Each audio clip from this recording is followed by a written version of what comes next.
के गुणों के गान में वे वर्धमान महान जिन विचरे हमारे ध्यान। समय सार परमागम की 19वीं गाथा चल रही है, जिसके संदर्भ में अपन ने कल निर्णय किया था कि भगवान आत्मा जब तक यह जानता रहेगा कि ये कर्म और नो कर्म और भाव कर्म ये मेरे हैं और मैं इनका हूँ, अथवा ये मैं हूँ और ये मैं ये हूँ, तब तक वह अज्ञानी रहेगा।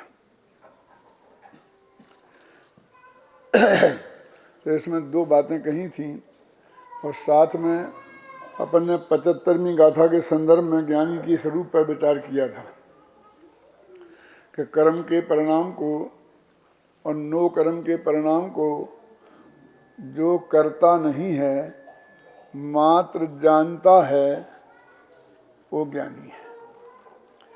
और इसमें दो बातों को अपन ने इनलार्ज किया था।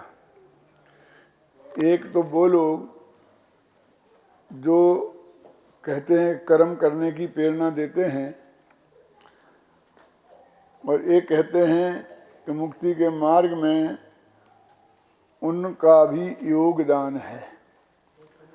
मुक्ति के मार्ग में होना अलग बात है और मुक्ति के मार्ग में उसका योगदान होना अलग बात है। यहाँ से आप जयपुर जाएंगे तो रास्ते में मथुरा आएगा, भरतपुर आएगा, बांदीकुई आएगा। रास्ते में आना अलग बात है और ये मथुरा, भरतपुर और बांदीकुई का हमारे जयपुर पहुँचने में कारण होना अलग बात है, सहयोगी होना अलग बात है। कि ये बिल्कुल पक्की और नक्की बात है कि परद्रव्य माने पुद्गर, अपना ही शरीर, अपना ही राग द्वेष, इनकी परिणति में जब तक रंच मात्र भी कर्तृत्व बुद्धि किसी भी बहाने रहेगी तब तक दिल्ली बहुत दूर है। एक इस अज्ञान का खंडन किया था, क्योंकि हम लौट फिर के लेकिन परंतु किंतु लगाकर होना तो चाहिए ही, सदाचार तो होना ही चाहिए। जैसे कोई ये कह रहा हो कि तुम सदाचार मत पालो, है ना, कि रात्रि भोजन में तो होने ही नहीं चाहिए, आलू जमी कंद तो खाने ही नहीं चाहिए। तो हम ये कह रहे हैं कि आलू जमी कंद नहीं खाओगे और रात्रि में भोजन नहीं करोगे तो उससे मुक्ति के मार्ग में रंच मात्र भी एक कदम नहीं बढ़ोगे। इसका अर्थ ये नहीं है कि कल से तुम खाना शुरू कर दो। ये कहाँ कह रहे हैं हम कि खाना शुरू कर दो? हम कभी कह रहे कि नहीं खाने से नहीं होगा तो खाने से मुक्ति के मार्ग में 2 कदम आगे बढ़ोगे। खेमचंद भाई इसके लिए ऐसा कहा करते थे कि हम नीम की न्योड़ी खाने के लिए हम मना करते हैं तो उसका मतलब ये कब होता है कि तुम जहर खा लो। क्या हम तुमको कह रहे हैं कि उसको भी जो मुक्ति के मार्ग में आते हैं तुम वो भी मुक्ति के मार्ग नहीं है, तो जो नहीं आते हैं उनको मुक्ति के मार्ग की बात कहाँ है? यदि आप ऐसा कहोगे बिल्कुल नहीं है तो हम छोड़ देंगे, हम तो खाने लगेंगे, तो खाना, नरक में जाना हो तो खाना क्यों? जैसे नाचार्य ने लिखा है खुद टीका में कि उसमें ऐसा लिखा है कि ये तो जो है ना हिंसा, झूठ, चोरी, कुशील, परद्रव्य में ऐसा करना, परद्रव्य के संबंध में चोरी, परद्रव्य को चुराना, पर दूसरे की माँ बहन को छेड़ना, ये सब हिंसा, झूठ, चोरी, परिग्रह रखना, ये सब व्यवहार ही है ना, परद्रव्य की बात है। तो ख्याल में है ना कि हाँ व्यवहार ही है। तो फिर मैंने छोड़, कुछ भी व्यवहार हो तो उन्होंने कहा कि ये जो हिंसा, झूठ, चोरी हैं ये व्यवहार से ही हैं और इनके फल में तुम नरक जाओगे वो भी व्यवहार से ही हैं, क्योंकि कोई जीव कहीं जाता ही नहीं, वो अपने आत्मा में ही रहता है, चाहे नरक में रहे, चाहे स्वर्ग में रहे, चाहे मोक्ष में रहे। तो वो भी नरक में जाओगे वो भी व्यवहार ही है, बस समझ लो। कि व्यवहार से ही नरक में जाओगे, इसका धोखे में मत रहना कि नहीं जाओगे। यह सारा प्रकरण मुक्ति के मार्ग की अपेक्षा चलता है कि वो अच्छी है कि बुरी है, कि करना चाहिए कि नहीं करना चाहिए, ये बात नहीं है यहाँ। ये बात तो सिर्फ है कि मुक्ति के मार्ग में क्या अंश मात्र भी कदम उसकी वजह से बढ़ता है ना, इतनी सी बात है। और यदि हम ये मानते हैं कि बढ़ता है तो अकेला वो कर जो हो रहा है आपके जीवन में वो उतना बड़ा अपराध नहीं है, लेकिन ये मिथ्यात्व नामक उससे बड़ा अपराध है। होना तो भूमिका का स्वरूप है। आप जिस भूमिका में रहेंगे, चौथे गुणस्थान की, पांचवें की, छठवें की, सातवें की ख्याल में है ना, तो युद्ध का भी भाव आएगा तो हम कहेंगे युद्ध करना चाहिए। भरत चक्रवर्ती के जीवन में 60,000 वर्ष तक लड़ने का भाव आया, तो क्या लड़ने के भाव को हम मुक्ति के मार्ग में कह सकते हैं? क्योंकि संबंध दृष्टि की है, और ज्ञानी की तो हर क्रिया मुक्ति के मार्ग में होती है। एक दफे ऐसा भी चला था कि ज्ञानी की हर बात प्रमाण है, इसलिए इस छत में कितने सरिये लगवाना चाहिए, इसमें इंजीनियर की बात प्रमाण है कि ज्ञानी की मुझे बताओ, आत्मज्ञानी की।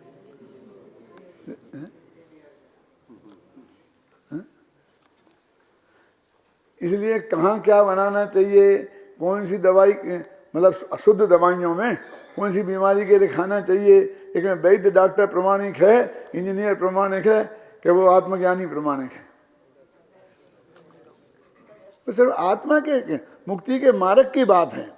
और हमने ये लगाया शुरू अपनी पॉलिटिक्स चलाने के लिए, एक मूर्ति को ज्ञानी बना के बैठा दिया और उससे बस 2-4 आदमी उन्हें घेरे रहते हैं और उनसे बस कहलवा दिया, और इस आधार पर क्या कि ज्ञानी के वचन सब बात में प्रमाण हैं, अपनी बात चलाते हैं। वो ज्ञानी के हैं क्या, मतलब तुम्हारे हैं। और वो जो आदमी तुम्हारे कहने से कह रहा है और वो जान रहा है कि ज्ञानी के नाम पर ये बात चलाई जा रही है, वो ज्ञानी कैसा, वो कैसे ऐसा उपयोग करने देगा? यदि वो नहीं जानता है तो कोई करे, कोई क्या करे, वो जानता है तो नहीं करने देगा। ये कहेगा भैया मेरी मैं क्या जानूँ इसमें, इंजीनियर कैसा होता है, कैसे सरिया डलना चाहिए, इंजीनियर से पूछो। और दूसरा अज्ञान कौन सा खंडित किया था कि वो कहते हैं कि पर को जानता ही नहीं। यहाँ तो साफ शब्दों में लिखा कि कर्म और नो कर्म के परिणाम को जो जानता है वो ज्ञानी है, करता नहीं है। तो जानने का कहाँ निषेध है, बोलिए? तो वो क्या करेगा कि ज्ञानी की भूमिका में जो भूमिका के योग्य राग होगा और भूमिका के योग्य क्रिया होगी, उसका ज्ञानी क्या करेगा? जानेगा नहीं, जान लेगा। जानने में आएगा तो वो इनकार नहीं करेगा, नो एडमिशन। जानेंगे में से प्रश्न पूर्वक जानेगा, ज्ञान का। अभी एक पंक्ति आपने पढ़ी थी, शायद 25वीं गाथा की थी, 24वीं 25वीं। ऐसी असंभव कल्पनाएं मूढ़ जन नित ही करें। ऐसी असंभव कल्पनाएं मूढ़ जन, कैसी असंभव कल्पनाएं? ये 19 से लेके 24वीं गाथा तक की जो बताई हैं, ये मेरे हैं, ये मेरे थे, ये मेरे भविष्य में होंगे, मैं इनका था, ये मेरे हैं और मैं भविष्य में इनका होऊंगा। ऐसी असंभव कल्प जाने मूढ़ जन माने अज्ञानी जन, मिथ्या दृष्टि जन निरंतर करते हैं। और ज्ञानी के ऐसे विकल्प नहीं होते हैं। हमको तो आप परिचय देते हो, ये मेरे भाई हैं, ये मेरी बहन हैं, ये हैं, तो इस लक्षण से वो अज्ञानी हो गया। भरत चक्रवर्ती नहीं बताते होंगे कि ऋषभदेव जी मेरे पिताजी थे, बाहुबली मेरा भाई है, ये जो ऋषभसेन गणधर हैं वो भी मेरे भाई हैं, ऐसे बोलते होंगे या नहीं बोलते होंगे? और ऐसा उन्हें विकल्प आता होगा कि नहीं? तो उसका विकल्प आना, ये तो भूमिका का काम है। तो ऐसी असंभव कल्पनाएं मूढ़ जन नित ही करें। वो उन कल्पनाओं के कर्ता नहीं बनते, वो समझते मेरी भूमिका में होते हैं उसको बोलते हैं उसे मात्र जान लेते हैं, उनके ज्ञान में आ जाती है कि मेरे को ऐसा विकल्प आया, ख्याल में है ना, ऐसा विकल्प आया, बस इसका नाम है ज्ञाता और इससे सम्यक दर्शन हो जाता है। इतनी बात जो अपन ने कल कही थी वो मैंने आपको दोहराई। और इसमें एक महत्वपूर्ण प्रश्न खड़ा ये होता है कि आप कहते हो कि बाहर की जड़ की क्रिया से ये ज्ञानी है कि अज्ञानी, ये पहचानने में नहीं आता, और जो आदमी इसके द्वारा पहचान करके कुछ घोषणाएं करना चाहता है तो वो बात सही नहीं है। तो आपने जो बताया कि कर्म में, नो कर्म में और भाव कर्म में, इनमें एकत्व मत तो करते तो भोगते तो रखने वाला अज्ञानी है और ये नहीं रखने वाला ज्ञानी है। तो आपकी इस परिभाषा से बताओ हम कैसे जाने कि ये ज्ञानी है क्या नहीं, बताओ। ये मुद्दा महत्वपूर्ण मुद्दा है ना, यही है ना। इसलिए मैंने आपसे कहा था कि सुबह करूंगा, अभी क्या बात करूंगा। भाई अपनी मुद्दा तो ये थी कि उससे पहचान नहीं सकती, तो अब इससे हम कैसे पहचान सकते हैं कि ये ज्ञानी है, क्योंकि वो ऐसी मान्यता, आप कहते हो कि बाहर में ऐसे विकल्प भी उसके होंगे और वैसी क्रिया भी होगी। पिताजी मिथ्या दृष्टि हो, नरकगामी हो और बेटा मोक्षगामी हो, तो भी वो उनके पैर दबाएगा, प्रणाम करेगा। कैसे हो सकता है कोई? बताओ एक आध नाम बताओ, कोई है ऐसा का नाम है तुम्हारे पास? नहीं है? अरे यार, रावण नरक गया और उसका बेटा इंद्रजीत मोक्ष गया है?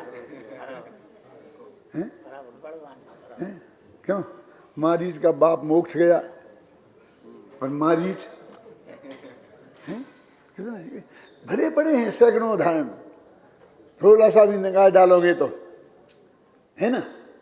और फिर वो उनका पिता पुत्र का व्यवहार तो सही रहता होगा ना, कभी उद्दंड होते होंगे, खैर मान लो वो तो ठीक है कि रावण नरक गया तो वो तो उद्दंड होगा, लेकिन इंद्रजीत तो मोक्ष गया ना, तो वो तो उद्दंड नहीं होगा। वो क्या करेगा रावण का? रावण की आज्ञा मानेगा कि नहीं मानेगा बोलो? और नहीं मानी तो उसने लड़ाई क्यों लड़ी? रावण के आज्ञा से सीता के हरण करने के बाद जो राम से लड़ाई भई, उसमें इंद्रजीत और कुंभकर्ण शामिल थे कि नहीं थे? और पूरी ताकत से लड़ रहे थे कि थोड़े मन में विभक्त था चित्त, जिनका चित्त विभक्त था वे तो छोड़ के चले गए विभीषण। क्यों? तो ये कहते फिर आप ये कैसे नक्की करें हम कि इनके ये सब होते हुए भी ज्ञानी इनका करता नहीं है, ज्ञाता है, और अज्ञानी इनका करता है? बाहर से तो पता लगता नहीं है। अब हम कैसे पहचाने कि ये ज्ञानी है कि नहीं ज्ञानी है? ये प्रश्न है। अब इसके अपन बात इस पर विचार करते हैं गंभीरता से। कोई ऐसा प्रश्न नहीं है कि हमें कोई वो प्रतियोगिता हो रही है और उसका जवाब देना है। ये अपने जीवन से संबंधित प्रश्न है और जिसका हमको निर्णय करना बहुत जरूरी है, इसलिए इसकी चर्चा बिल्कुल प्योर तत्व की चर्चा है। जैसे हम गाथा पढ़ रहे हैं वैसे वही बात है, क्यों हमारी मेन प्रॉब्लम है ना क्या। तो पहली बात तो अपन ने ये कही थी कि जब वो ऐसा जीव, उससे उसकी क्रिया से निर्णय नहीं किया जा सकता है, कहा था ना, तो इस मान्यता से निर्णय कैसे किया जाएगा। तो अब पहला सवाल तो ये है कि क्रिया से ये निर्णय तो किया जा सकता है कि ये मिथ्या दृष्टि है, लेकिन ये निर्णय नहीं किया जा सकता है कि ये सम्यक दृष्टि है। बहुत मार्मिक बात है। अभी बताओ, सिद्ध करूंगा, मैं जानता हूं कह देने से काम नहीं चलता। क्यों? क्योंकि कोई मिथ्या दृष्टि द्रव्यलिंगी मुनि सम्यक दृष्टि जैसी बाह्य क्रियाओं की नकल तो कर सकता है, इसलिए हम उससे निर्णय, क्रिया से निर्णय करेंगे तो हम उसको सम्यक दृष्टि घोषित कर देंगे।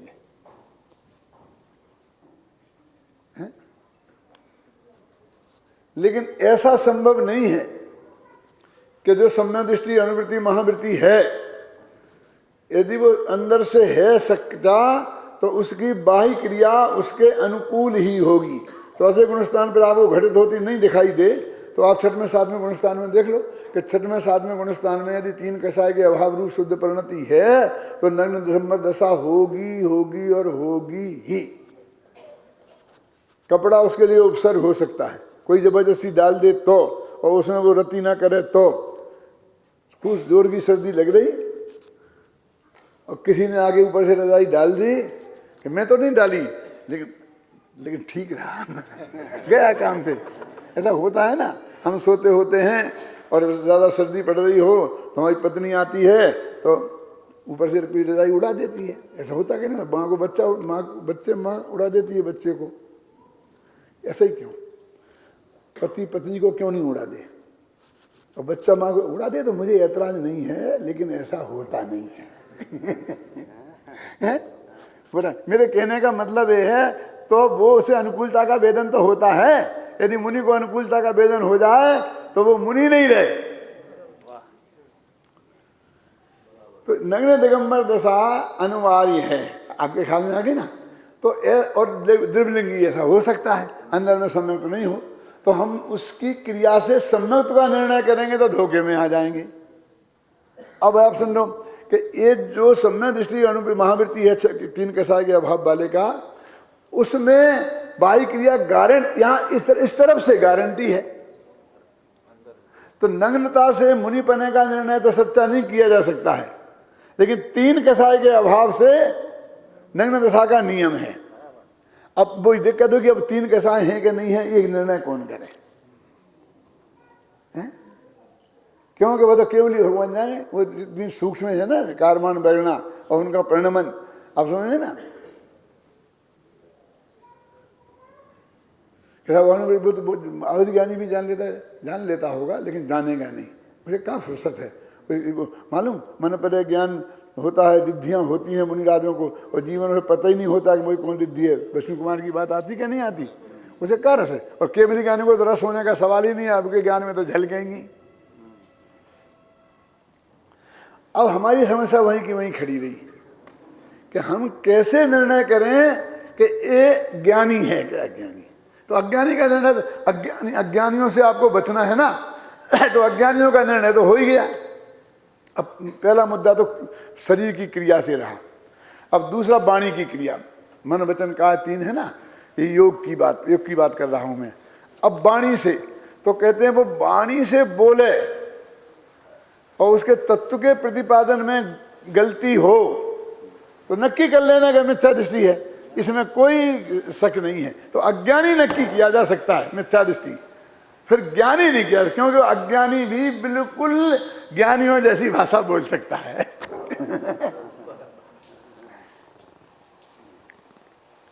क्यों? तो उसकी बात वो झूठी है। किसने कहा वो झूठी है? वो झूठा है कि हाँ वो झूठा है, और उसकी बात झूठी नहीं है। गजब हो गया, जिसकी बात झूठी होती है हमें तो उसे झूठा मानते हैं, लेकिन वो आदमी की बात झूठी नहीं है और वो झूठा है, क्योंकि उसे खबर नहीं है, ये तो दूसरे की कही हुई बोल रहा है। वो बात उसकी है कहाँ? वो तो भगवान महावीर की दिव्य धुनी में आई हुई बात है, वो तो जिनवाणी की बात है। यदि उससे किसी को सम्मत दर्शन हो गया, होता है जिनवाणी से भी, कह रहा हूँ मैं आपको, तो वो उसमें निमित्त वो नहीं कहलाया कि साहब अज्ञानी के निमित्त से हो जाएगा कि नहीं हो जाएगा। गलत प्रतिपादन के निमित्त से गारंटी से नहीं होगा। और सत्य प्रतिपादन है तो सत्य प्रतिपादन का करता तो अरहंत भगवान है। इसलिए हम रोजीना बोलते हैं मूल ग्रंथ करता रहा सर्वज्ञ देवा ग्रंथ रहा वृद्धिग्रंथ देवा तेसाम वचनानुसार मासाद। आप समझ रहे ना? वो तो देखो अकेले सर्वज्ञ की वाणी प्रमाण है, घबराना नहीं। गणधर देव की भी नहीं, घबराना नहीं, पूरी बात सुनना। आचार्य की भी नहीं। यदि है तो क्यों बोलते हो कि मूल ग्रंथ करता रहा सर्वज्ञ देवा? क्योंकि वही चक्कर खड़ा होता है ना। तुम हमें अज्ञानी घोषित करते, हम तुम्हें, हम अपने को ज्ञानी घोषित करते, तुम अपने को ज्ञानी। कैसे? दो ज्ञानी, कपिलो यदि सर्वज्ञो सुक्तो नोति का प्रमा, और सुक्तो यदि सर्वज्ञो कपिलो नेति का प्रमा, ताभव यदि सर्वज्ञो मतभेदो कथम तयो। सर्वा उसमें लिखा है अष्टोत्तरी में कि सर्वज्ञ यदि प्रमाण है तो कपिल क्यों नहीं, और कपिल प्रमाण है तो सुगत क्यों नहीं, और दोनों ही प्रमाण है तो दोनों में मतभेद क्यों है? एक ज्ञानी है और एक अज्ञानी है, ये पक्का होने पर भी एक कहता है, एक कहता है। अब वो कहने मात्र से यदि ये प्रमाण हो तो एक क्यों नहीं, कहने मात्र से ये प्रमाण हो तो एक क्यों नहीं, और दोनों प्रमाण हैं तो मतभेद क्यों है? तो उन दोनों में एक प्रमाण है और एक नहीं है, लेकिन वो उसके कहने मात्र से नहीं है, वो भगवान महावीर की दिव्य ध्वनि की परंपरा से उसकी बात मिलती है, इसलिए है हमारे गुरु तक अवच्छिन्न धारा से। इसलिए प्रमाणिकता तो सर्वज्ञ की वाणी के आधार पर आती है। आगम प्रमाण है शास्त्र में, है ना, एक प्रत्यक्ष आगम प्रमाण है कि नहीं है? तो मैं आपसे कह रहा था कि हमारी वो समस्या, अभी समस्या हल तो नहीं भई ना, जब कितने लंबे लंबे चौड़े व्याख्यान कर लो, क्या कि हम कैसे जाने कि एक ज्ञानी है कि अज्ञानी? तो कहा उसकी वाणी आगम के अनुकूल है कि नहीं है, भगवान महावीर की वाणी के अनुकूल है कि नहीं है, कुंद कुंद की वाणी के अनुकूल है कि नहीं है, गुरुदेव श्री की वाणी के अनुकूल है कि नहीं है, जो कन्फर्म ज्ञानी हैं उनकी वाणी के अनुकूल है कि नहीं है, इसके आधार पर हम उसकी प्रामाणिकता का निर्णय करेंगे। इससे कठिन काम इसलिए है कि भैया पहले जब हम जानते हो वाणी को बिल्कुल सही, और तब तो उसकी वाणी से हम मिलान करें, हमारा ही ठिकाना नहीं है। सवाल तो यह है कि निर्णय तो करना है अज्ञानी को, क्योंकि देशना लब्धि तो उसे चाहिए, ज्ञानी को तो देशना लब्धि की जरूरत ही नहीं है, क्योंकि वो तो देशना लब्धि से जो प्राप्त हो संबंध दर्शन होगा उसे पा ही चुका है। आप समझे ना? और अज्ञानी के पास आगम की खबर नहीं है। ये मूर्ख जगत कैसे निर्णय करे कि कौन ज्ञानी है कौन अज्ञानी है? और यही बड़ी समस्या है। इसकी जगह से एक ज्ञानी की जगह 100 अज्ञानियों की दुकानें चलती हैं। और मैं ये बात कहता हूँ तो लोगों को थोड़ी सी एलर्जी होती है, लेकिन ये फैक्ट है और इसको जानना बहुत जरूरी है। टोडरमल जी ने लिखा है मोक्ष मार्ग प्रकाशक में, ये लिखा है कि यदि कोई अज्ञानी और इसमें मिला दे अपनी बात तो उन्होंने कहा कि सच्चे मोतियों में नकली मोतियों की झलक मिलती नहीं है। तो झलक तो ज्ञानी पहचानेगा कि मिली कि नहीं मिली। तो उन्होंने लिखा कि ज्ञानी लोग उसको पढ़ के उसे आगे चलने नहीं देते। उनने ज्ञानियों पर कितनी बड़ी जिम्मेवारी सौंपी है। यदि आप पंडित हो, सच्चे हो, ज्ञानी हो, अपने को समझते हो, समझना चाहिए, नहीं समझना चाहिए ऐसी मूर्खता मैं नहीं करने को कहता हूं आपको। तो आपकी ये ड्यूटी बनती है कि कोई गलत बात हो तो उसे चक्रवर्ती की संपदा भी आपसे छिनती हो तो भी आप मर्यादा में विनय पूर्वक अवश्य कहिए। ये टोडरमल जी ने कहा है कि वे चलने नहीं देते। लिखा के नहीं। यदि इतने प्रभाव हो गया था भट्टारकों का और उसके बीच में जान की कीमत लगा के टोडरमल जी नहीं कहते तो क्या होता है? मुझे बताओ। आज उनने वो जान की कीमत लगा के कीमत चुकाई, जो बात बताई उनने कहे दूसरों से नहीं कहा। आपकी ड्यूटी है, एक कर्तव्य है। नहीं तो भगवान महावीर से लेकर आज तक की जो जिनवाणी है वो पवित्र कैसे रही? उन ज्ञानियों के दम पर ही रही। टोडरमल जी ने कितने कुंद कुंद ने अष्टपहर में कितने कठोर शब्दों में की, और समय सार में भी लिंग के संबंध में है ना, कौन सा लिंग है? 3 ही लिंग हैं जैन दर्शन में, चौथा कोई लिंग नहीं है। कही कि नहीं कही? ड्यूटी है। इसका मतलब ये नहीं कि हर जगह चाहे जहां लड़ते फिरना, लड़ना भी नहीं, ख्याल में है ना। लेकिन टोडरमल जी ने लिखा कि यदि हम शराब की निंदा करें और कराल लोग नाराज हों, हम जुआ की निंदा करें और जुआरी लोग नाराज हों तो हम क्या करें? कि भाई आपको लड़ेंगे, कि भाई लड़ेंगे तो हम तो लड़े नहीं, लेकिन कहना नहीं छोड़ेंगे। तो वे ऐसा करेंगे जैसा तुम्हारे साथ किया, करेंगे तो करेंगे, जो होना होगा वो हो जाएगा, लेकिन हम कहना तो छोड़ेंगे नहीं। शब्द व्यसन के त्याग का प्रतिपादन करें कि नहीं करें? बोलो। हिंसा, झूठ, चोरी, जुआ खेलना, मांस खाना, मदरा पान, और इसके पक्ष के जगत में बहुत लोग हैं ना। क्यों? बहुत लोग हैं ना, तो वे नाराज हो जाएंगे और वे आपके साथ जो करेंगे, लेकिन हम इसका समर्थन नहीं कर सकते। तो मैं पूछता हूं कि मिथ्यात्व इनसे बड़ा पाप है कि छोटा?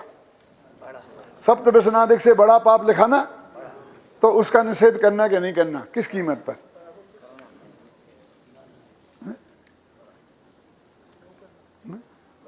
कि विरोधियों का करना, अपने वालों का नहीं करना। लेकिन मैं पूछता हूं कि जिस तत्व ज्ञान के विरुद्ध बोल रहा है वो अपना वाला है कि विरोधी?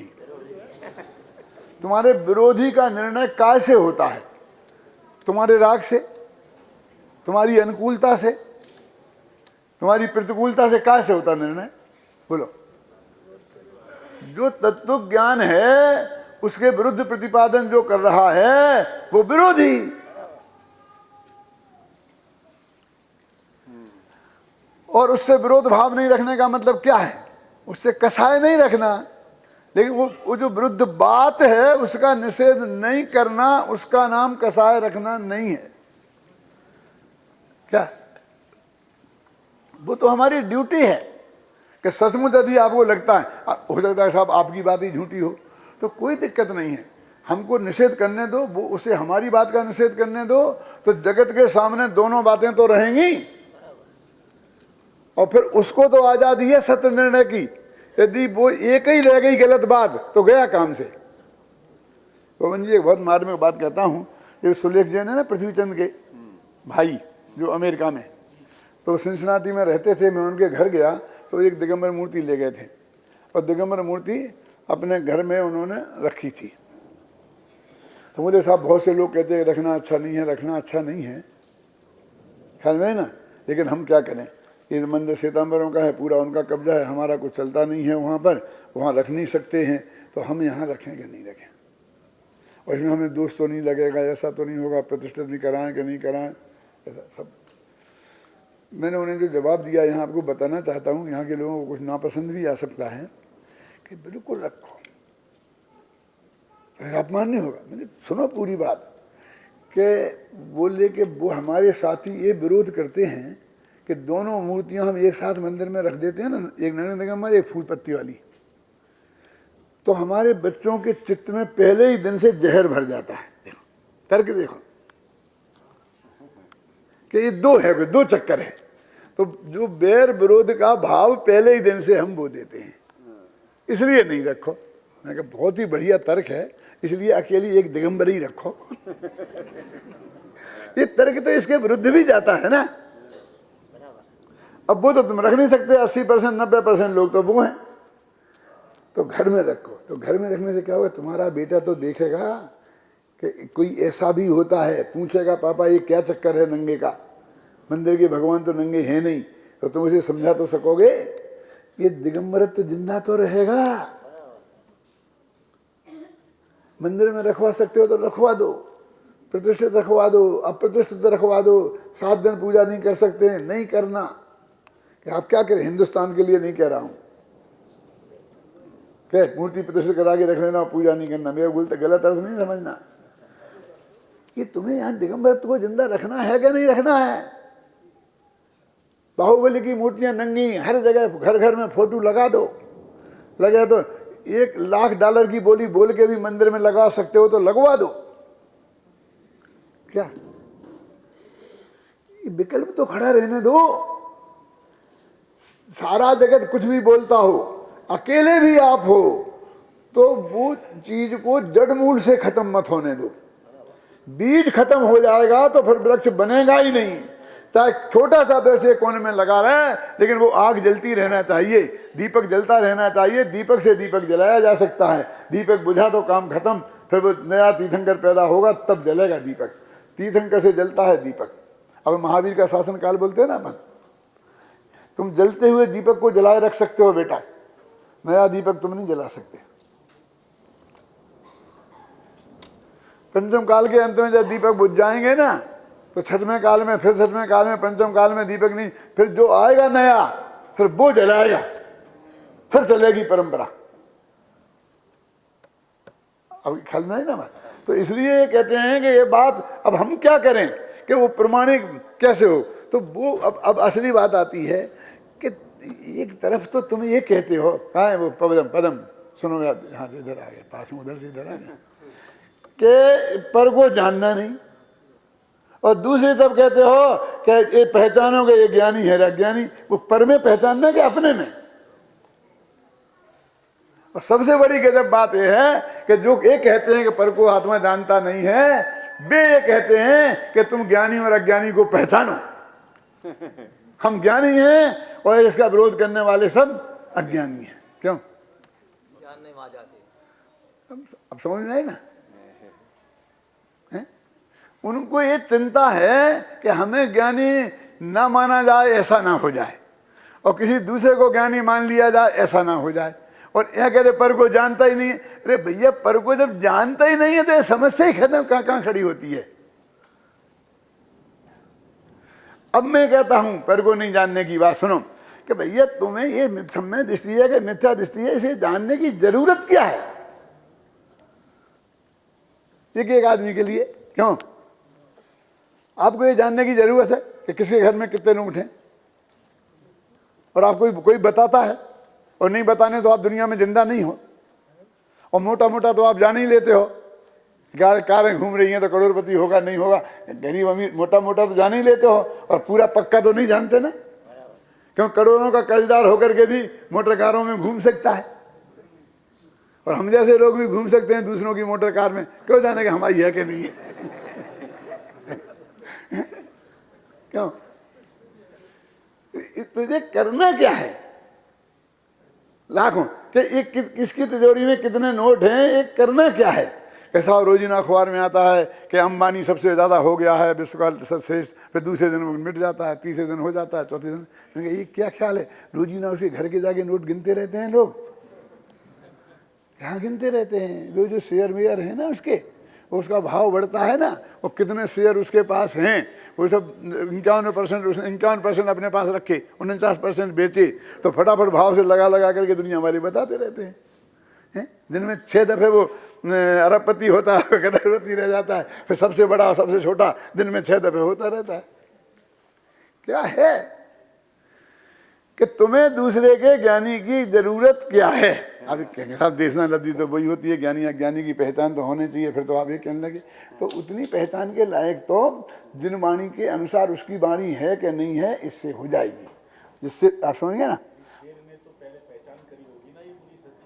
हाँ कितने? हाँ यही तो बता रहे पवन जी कि शेर ने तो नक्की कर लिया होगा ये मुनि सच्चे हैं। वो बराबर उन्हें 28 मुद्राओं पे भी गिना होगा, और उसकी सब वाणी भी से भी गिना होगा। कहाँ है तुम्हें, कहाँ जरूरत है? मेरे मतलब कहने का अर्थ है कि मोटे मोटा तो होता ही है कि भगवान सर्वज्ञ की जो वाणी हमारे यहाँ प्रचलित है, जैसे नग्न दिगंबर ही मुनि होते हैं, तो अब नग्न नहीं दिगंबर नहीं है, उसे तो आप इतने मोटा तो आप जान सकते हो ना। तो जितना मोटा आप जान सकते हो उतने से ही आपका काम चल सकता है। और इसलिए अकेले गुरु से काम नहीं चलेगा, कहते हैं आप तुम्हारी पर्याय में, शेर की पर्याय में नहीं, क्योंकि उसे जिन जनवानी से भी तुम मिलान करते रहना, नहीं तो गली गली में ठगाए जाओगे। इसलिए आगम का सेवन सबसे पहले नंबर दिया, फिर युक्ति का अवलंबन। तो युक्ति का अवलंबन मतलब अकेले आगम पढ़ के ही मत मान लेना, और फिर परंपरा गुरु का उपदेश, माना महावीर से लेके आज तक जो गुरु परंपरा चली आई उनकी, जो जिसमें बीच में चलाई हो उसकी नहीं। तो जब मान लो श्वेता मैंने बीच में चलाई, अब उदाहरण के लिए कहता हूं, वे तो कहते हैं हमारी असली है तुम्हारी नकली है, हम निपटन तो जैसे कहे कौन निपटाएगा उसको, ख्याल में आई ना। तो वो ये बात जितनी जानना जरूरी है उतनी जानी जा सकती है, लेकिन वो वाणी से। 2 नग्न दिगंबर मुनिराज बैठे हैं, 2 टोपी वाले पंडित बैठे हैं, अब आप कैसे निर्णय कर सकते हो कि ये जो जरा थोड़ा सा कुर्ता जिसका मेला है फटा है वो पंडित ज्ञानी नहीं है, और जिसका झकाझक है वो ज्ञानी है?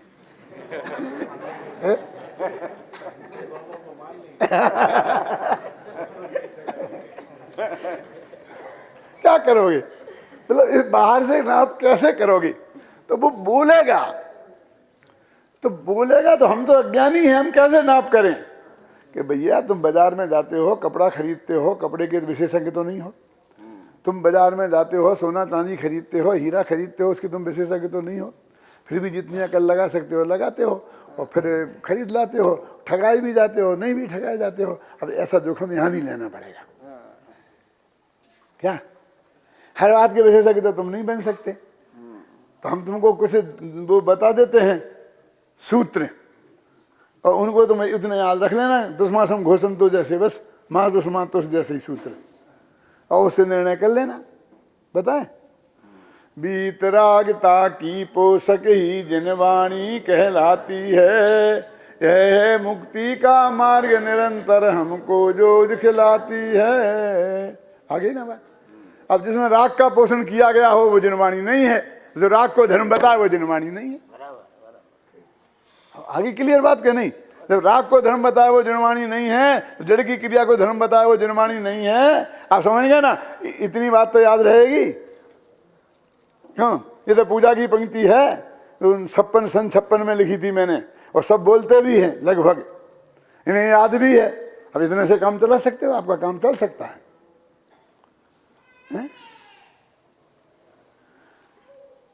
सास बहू को प्रेम से रहना चाहिए, बोलो ये बात अच्छी है, सच्ची है कि नहीं है? ये भगवान की दिव्य धुनी की बात है कि नहीं? इससे तुम्हें मोक्ष हो जाएगा कि नहीं? और सास बहू लड़ेंगी तो संसार में जाओगे कि मोक्ष में जा सकते हो? वह लड़ाई इस बात पर भी तो हो सकती है कि मंगलायतन के शिविर में चलें कि नहीं चलें। नहीं हो सकते, बोलो क्या करें? बे सास बहू लड़ाकू हो गई जो लड़के यहाँ आई हैं, समझ गए ना आप? और बेशांत हैं जो अपने वहीं बैठी नहीं आराम से, क्या करें? मोक्ष मार्ग कैसे मिलेगा? लड़ने नहीं, लड़ने से क्या है? भगवान समोसे में बैठ करके ये समझाते होंगे कि सास बहू को लड़ना नहीं चाहिए, पति पत्नी को नहीं लड़ना चाहिए, आजकल तलाक बहुत होने लगे हैं, ये समझाएगा? प्रेम से रहना चाहिए। अरे इसमें तो भगवान की कहाँ जरूरत है, मुनिराज की कहाँ जरूरत है, पंडित की भी कहाँ जरूरत है?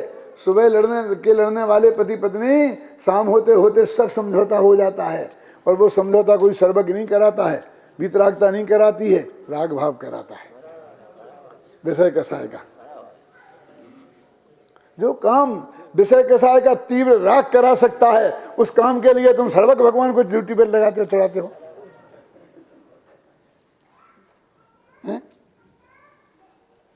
क्या जरूरत है? तो अभी ये कहते हैं क्या कि ये हमारे मूल मुद्दा कौन सी? वीतरागता की पोषक ही जिनवाणी कहलाती है, यह है मुक्ति का मार्ग निरंतर हमको जो दिखलाती है। इतने से जिनवाणी पहचान लो। ये मैंने बुद्धिपूर्वक 56 में लिखा था, देवसास गुरु। देखो मैं आपको बताता हूँ थोड़ी सी भूमिका कि युगल जी की पूजन 4-6 महीना पहले बन चुकी थी, और वो खूब तेजी से अपने यहाँ चल रही थी। लेकिन मेरे चित्त को एक बात स्वीकार नहीं थी कि भाई देवसास गुरु की पूजन, उसमें जयमाला में 12 भावना लिख दी। 12 भावना साहित्य के अलग है, और यहाँ पर देवसास गुरु का स्वरूप स्पष्ट होना चाहिए। मेरे चित्त में उस वक्त थी कि देवसास गुरु के कितनी सी पंक्तियाँ हैं, 2 पेज मिलते हैं आपको, और देवसास गुरु के स्वरूप करने के लिए तो 200 पेज कम पड़ते हैं। तो भर्ती की यहाँ जरूरत कहाँ थी? मेरा मतलब समझे ना? तो मैंने पहले ये जयमाला लिखी और बाद में छंद लिखे, उस विकल्प से क्या, और उसमें मैंने देवसास गुरु का तीनों का स्वरूप दिया है। उस वाणी के अंतरतम को जिन गुरुओं ने पहचाना है, उन गुरुवरियों के चरणों पर मस्तक बस हमें झुकाना है। ये नहीं कहा जो नंगे आ गए हों कपचू कमंडल वाले तुमको लाखों प्रणाम। क्यों? वो वाणी जो है कौन सी? सप्त भंगमय साध वाद नय, सब ऊपर लिखा के नहीं लिखा, आपने पढ़ी होगी पूरी। ऐसी जो जिनवाणी के स्वरूप को जो समझाते हैं, उसके मर्म को जानते हैं, उसके अनुसार जिनका जीवन है वे हमारे मुनिराज। इतने से तुम्हारा काम हो जाएगा। अब देव तो रह गया, क्यों? अरे देव का तो सबसे पहले कहा, देव की 2 ही बातें हैं ना, कौन कौन सी? वीतरागता और सर्वज्ञता। तो क्या कहा? शुरू की पंक्ति बोलो जरा, याद नहीं आ रही हैं।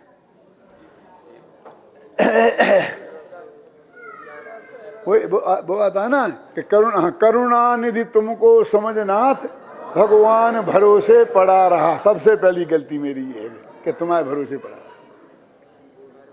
क्या भगवान भसे पड़ा रहना है अपने यहाँ फ्रेज भी है हिंदी में कि तुमको दया का सागर समझा, सबसे नंबर 1 की गलती कि तुम दयावान नहीं हो और दया का सागर समझा। बोलो ये प्रवचन सार की कौन सी गाथा? ये सन 56 में मैंने वो पूजा में लिखी।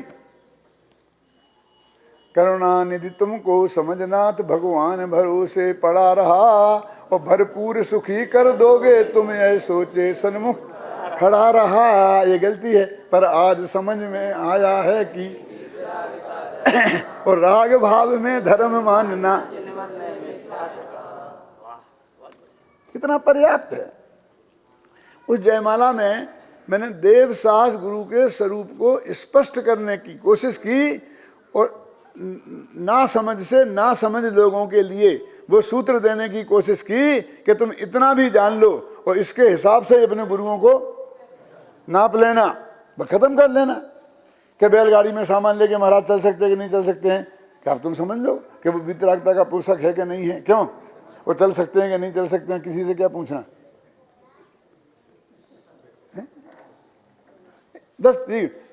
जिसकी वाणी में वितरागता का पोषण हो वे ही सच्चे गुरु हैं। जो राग का पोषण करें वे सच्चे गुरु नहीं हैं, समझ लेना।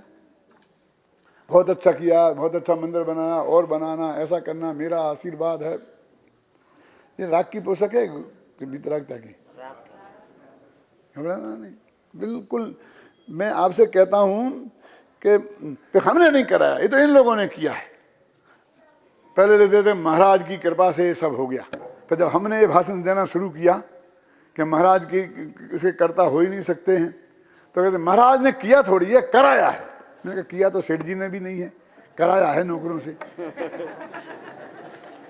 तो कराया गया तो कहा महाराज ने पहले आदेश से था। मैंने कहा आदेश से तो सारा पाप उनको ही लगेगा, क्योंकि खोदने का आदेश सेठ देवे तो खोदने वाले को पाप लगता है कि खुदवाने वाले को? तो वो आदेश हट गया। मैं बोलता हूँ बुद्धिपूर्वक, नाम बता सकता हूँ। पहले आदेश लिखा था, मेरे 10-5 व्याख्यान हुए तो आदेश से हटके उपदेश हो गया। हाँ, अब उपदेश से हटकर जब मैंने उसकी भी धुनाई करी कि 19 बात का उपदेश दिया ना कि मंदिर बनाओ, तो उसमें जो पाप लगेगा उसमें तुम्हें भागीदार हैं, तो उसका क्या हो गया? उनके आशीर्वाद से।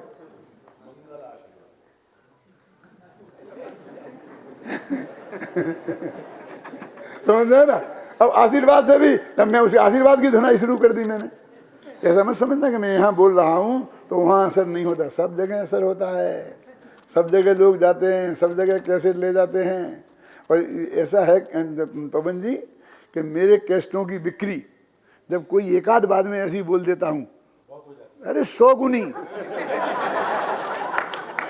और पवन जी जैसे लोग कि इस कैसेट पर मेरी आधी कीमत, देवदाली में तो हर दफे ऐसा होता है। और जब मैं कहता हूँ कैसेटों की बिक्री नहीं हो रही, ये आके बोलता है धर्मेंद्र दादा को ठंडा है मामला। मैंने कहा अच्छा आज गर्म हो जाए।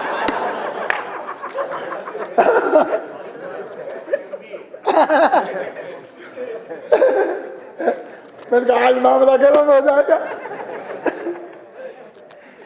सब पहुंचती है।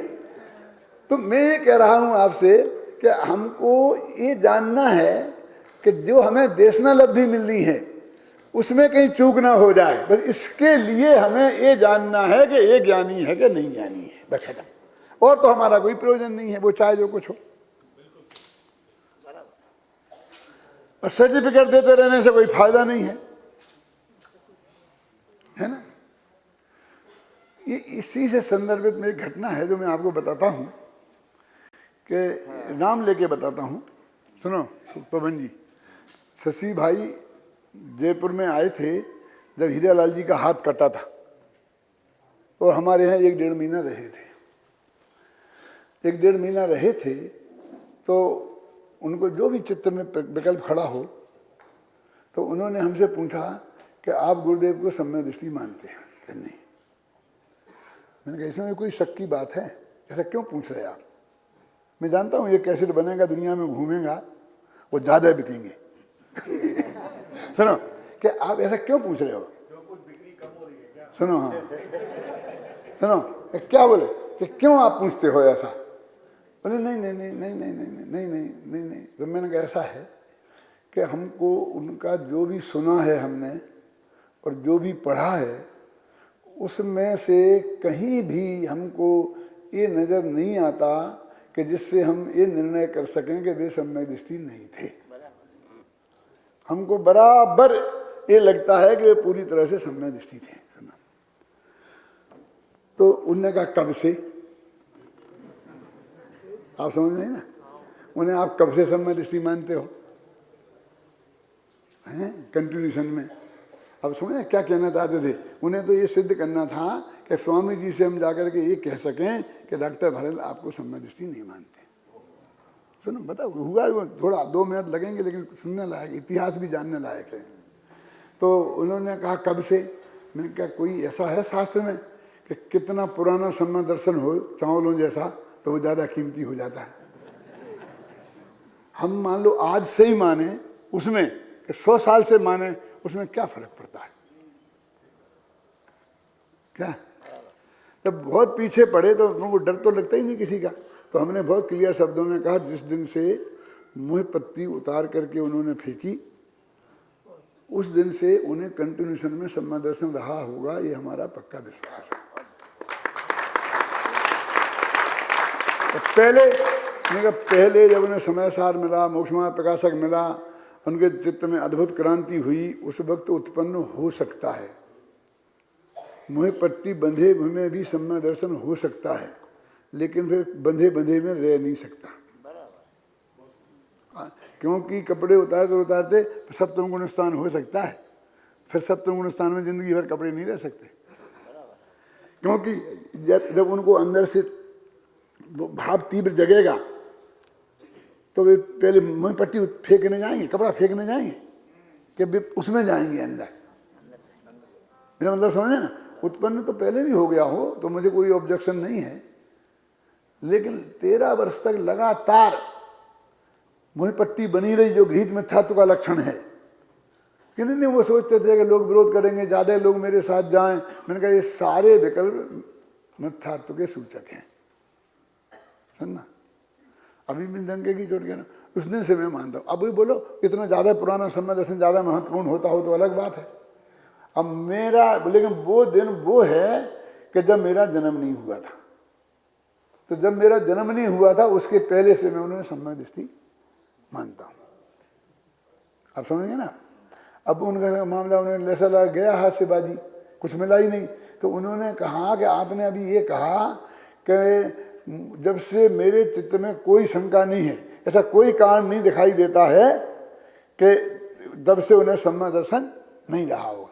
तो बोले आपने ये नहीं कहा पक्का रहा, उस दिन से था ही, मैं रहा होगा की भाषा में बोल रहे हो। सुनो मैंने कहा साहब है कि तो मैं केवल ज्ञानी जिस दिन हो जाऊंगा उस दिन बता सकता हूँ, मैं तो हो गई कह सकता हूँ, क्योंकि मैंने नाटक समय सार पढ़ा है और उसमें लिखा है जे जे पंडित उपसमी क्षयोपसमी तिनकी अवस्था तो लोहार की सन्यासी है, क्षण माही आग माही क्षण माही पानी माही क्षण में मिथ्या तो क्षण में ज्ञान कला भासी है।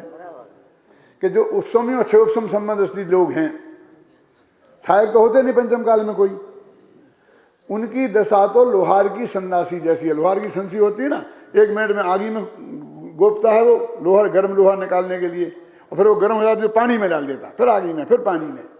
ऐसे ही क्षय उपसम सम्यक दृष्टि जीव, उपसम सम्यक दृष्टि तो अंतर्मूर्त ही काल है, वो तो छूटना है।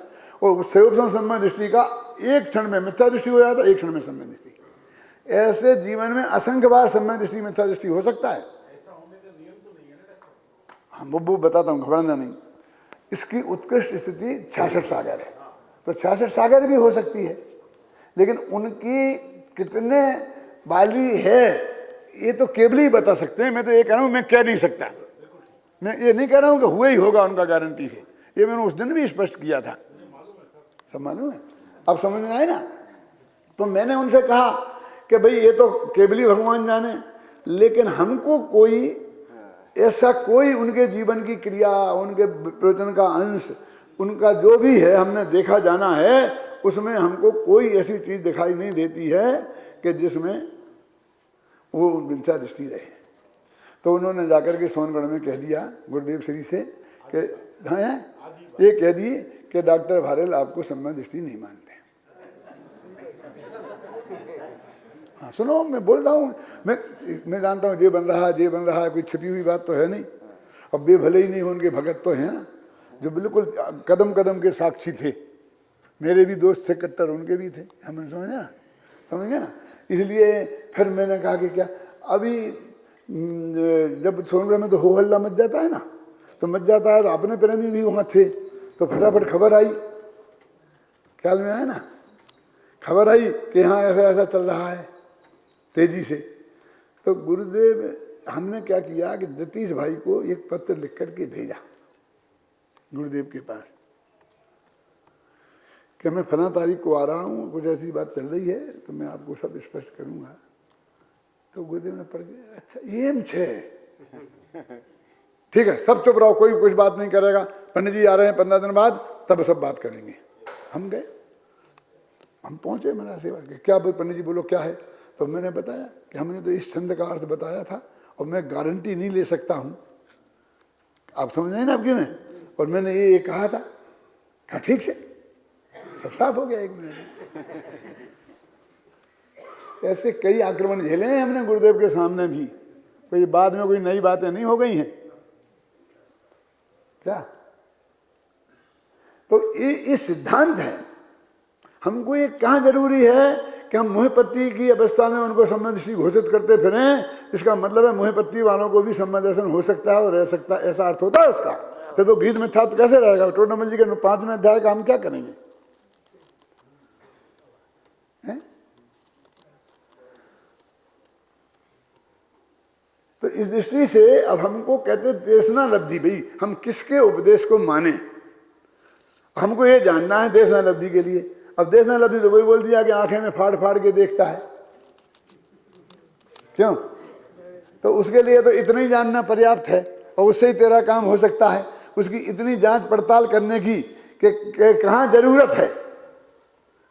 मैं आपसे एक बात पूछता हूँ, बहुत सरल भाषा में कहता हूँ कि एक आदमी जाए कि प्रोफेसर साहब मैं आपसे एक बात जानना चाहता हूँ, मेरा एक बहुत बड़ा सवाल है जो आज तक कहीं हल नहीं हुआ है, आपको गणित आता है कि नहीं। किसी गणित का जो यूनिवर्सिटी का प्रोफेसर है ना, उसके पूछता है आपको गणित आता है कि नहीं। भाई क्या बात है, क्या बात है। इन्होंने मुझे एक गणित की बात पूछनी है, तो पहले पूछ तो लूँ कि आपको आता है कि नहीं आता है। कि बेटा तुम यहाँ आए काय को, किसी के पास भी चले जाते। हमें आता है कि नहीं आता है इसके बारे में हमसे मत पूछो, और हम कह देंगे आता है तो तुम मान लोगे। किसी के पास जाके कहोगे तो वो कह देगा मुझे कुछ नहीं आता। कि पंडित जी आपको सम्मा दर्शन है कि नहीं है, क्यों या हमसे क्यों पूछते हो। तुम पूछो ना, तुम्हें क्या पूछना है, जानना है कि वो गणित पूछो ना तुम, तो हम उसका उत्तर बता पाएंगे तो समझ लेना कि है कि नहीं, और नहीं है मान लें कि नहीं है। हम तुमसे सर्टिफिकेट कब मांग रहे हैं, क्यों। हमें की जरूरत नहीं है तुम्हारी। तुम्हें कुछ पूछना हो तो पूछो, कि ये पूछना हो तो ये चपरासी घंटी बताओ निकालो इसको बाहर। किसी डॉक्टर के पास जाना कि डॉक्टर साहब मेरी बहुत तकलीफ है, अब मैं आपसे ऑपरेशन कराना चाहता हूँ हार्ट का, लेकिन आपको हार्ट का ऑपरेशन करना आता है कि नहीं आता। कि तुम आए हमारे पास कैसे हो, कि हमने सुनी थी बहुत ऑपरेशन आपने बहुत अच्छे किए थे इसलिए आए थे, तो कन्फर्म तो कर लूँ। ऐसी मूर्खता लोक में कहीं नहीं चलती है धर्म के अलावा, क्योंकि ऐसे मूर्ख धर्म में ही होते हैं जो ऐसी बातें करते हैं। तुम निर्णय करो अपने आप, जो तुम्हें करना हो। हम सम्य दृष्टि हैं, मिथ्या दृष्टि हैं, जैसे भी हैं, बीच के हैं, अधूरे हैं, पीछे हैं, सर्वज्ञ हैं, ये तुम निर्णय करो। ये हमसे मत पूछो। हमसे तो कुछ तत्व की बात पूछना हो और तुम समझते हो कि हम पूछने वाले लायक हैं तो पूछो, अन्यथा हमारा समय खराब मत करो, यहाँ से पधारो। हमारा समय बहुत कीमती है हमारे लिए। तो ये जो बात चल रही है कि तुमको काय को निर्णय करना दूसरे का, किस क्यों निर्णय करना, कि हमें ये निर्णय करना है कि तुम्हारा प्रश्न सुने कि नहीं सुने। तुम्हें ये निर्णय कर लो कि नहीं सुनना, तो हमारी तो जगह नहीं है बैठने की, हमें तो ब्रेंचें हटवाई हैं। बनो, कितने लोग हमारा सहयोग कर रहे हैं। ये बरसात, ये अब्बा हैं, नहीं तो तुम्हारा पंडाल टूट गया था, कहाँ बैठा थे हमें। कितने लोग सहयोग कर रहे हैं ना, क्योंकि हमारे तो जगह नहीं है बैठने को। ज्यादा भीड़ आ जाती तो हम क्या करते बोलिए, नहीं, हमको तो लिमिटेड ही चाहिए। समोसण में छन्ने लगे थे कि नहीं लगे थे, कि कोई अरुचि वाले विरोधी भाव वाले जीव वहां पहुंच ना जाए, समझे ना। तो हमारे प्रवचनों में भी छन्ने लगते हैं, समझ लो हम कौन हैं।